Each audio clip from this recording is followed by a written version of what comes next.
Silahkan katanya berprofesi dengan berbagai macam profesi apapun. Silahkan katanya umurnya untuk menjadi seorang pedagang.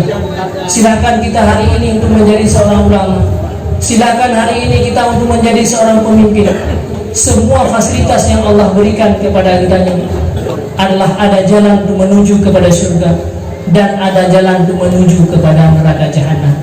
Kalau dengan fasilitas yang Allah berikan kepada kita menjadi manusia yang memberi manfaat kepada orang lain, orang semakin banyak mengambil manfaat daripada kita, maka kita termasuk orang-orang yang sukses di hari akhirat. Tetapi kalau dengan fasilitas dan jabatan yang Allah berikan kepada kita dan yang jadikan hanya sebagai nilai-nilai jasmani, tanya urunnya jil ke pegawai, jil ke guru, K25 tahun.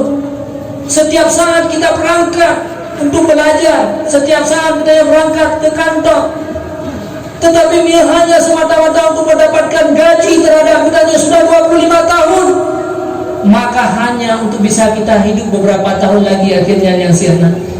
Tetapi seandainya kita sia-siakan rohaniah, kita akan menjadi manusia-manusia yang rugi di hari akhirat nanti. Padahal di sini punya fasilitas yang besar untuk dijadikan apa yang Allah berikan sebagai nilai-nilai rohaniah, untuk membantu orang lain, untuk berkhidmat kepada orang lain, untuk dia berkorban kepada orang lain, walaupun tinggal pensiun, walaupun jabatannya hanale, tetapi banyak nilai-nilai rohaniah yang telah kita tanamkan diambil manfaat oleh orang lain. Itulah yang menjadi saham-saham besar bagi kita dikala kita kembali kepada Allah Subhanahu wa taala. Menasib kita yang berprofesi sebagai yang lain, orangnya yang berprofesi sebagai pedagang, di antara nilai-nilai rohaniah kita abaikan dalam berdagang orangnya. Titi murah kadang tunggal kita berdusta kepada Allah Subhanahu wa taala. Setiap saat hanya dengan semata-mata berdagang kita untuk mengambil kebutuhan jasmani kita. Hanya semata-mata berdagang kita untuk mendapatkan nilai-nilai jasmani, untuk mendapatkan keuntungan pribadi.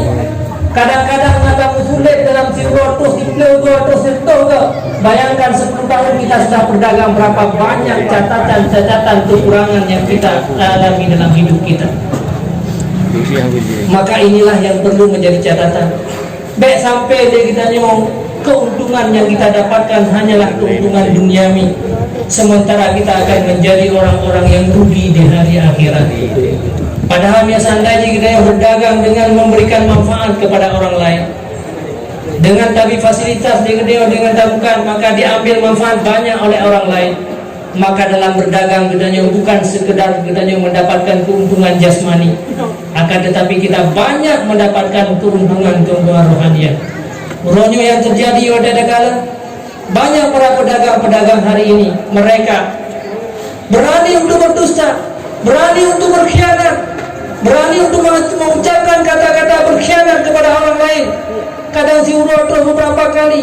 Seandainya kita terhitung dalam 1 tahun, 10 tahun, bahkan urutnya katanya untuk menjadi orang-orang hartawan, orang-orang yang sukses.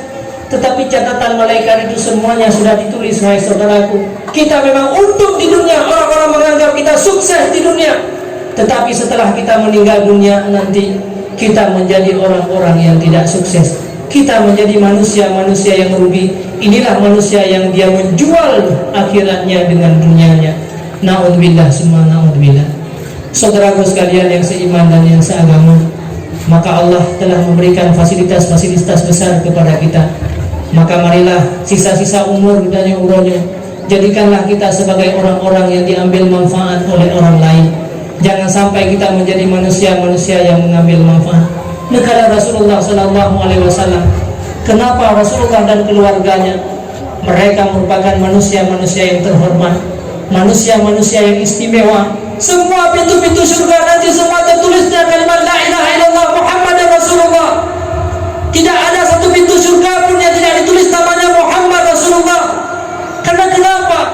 Dalam perjalanan, dalam pengorbanan beliau kepada umat-umat beliau, semuanya mereka mendapatkan manfaat dan syafaat daripada Rasulullah SAW.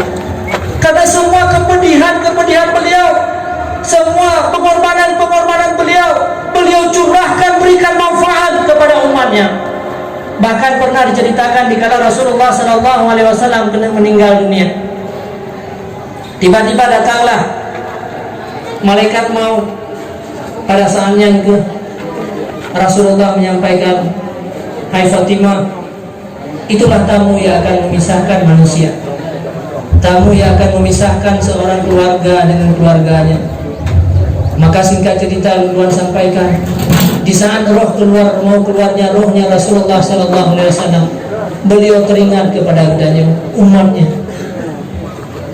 Beliau berdoa di hadapan Allah pada saat kena ditubik nyawa Rasulullah Sallallahu Alaihi Wasallam. Ya Allah, apabila seperti inilah kepedihan yang akan dirasakan oleh umatku, maka biarlah kepedihan mereka akulah yang merasakan pada hari ini. Janganlah engkau rasakan perasa, ya Allah, berikan kepedihan itu kepada umat-umatku. Maka dalam sebahagian riwayat hadis, para perawi berkata bahwa sebahagian kepedihan sakaratul maut yang dirasakan oleh umat Nabi Muhammad, sebahagiannya telah diberikan kepada Rasulullah Sallallahu Alaihi Wasallam. Makanya Siti Aisyah pernah berkata, aku tidak pernah cemburu kalau ada orang-orang yang mengatakan bahwa mudahnya sakaratul maut, setelah aku melihat bagaimana sakaratul maut yang pernah menimpa Nabi Muhammad Sallallahu Alaihi Wasallam.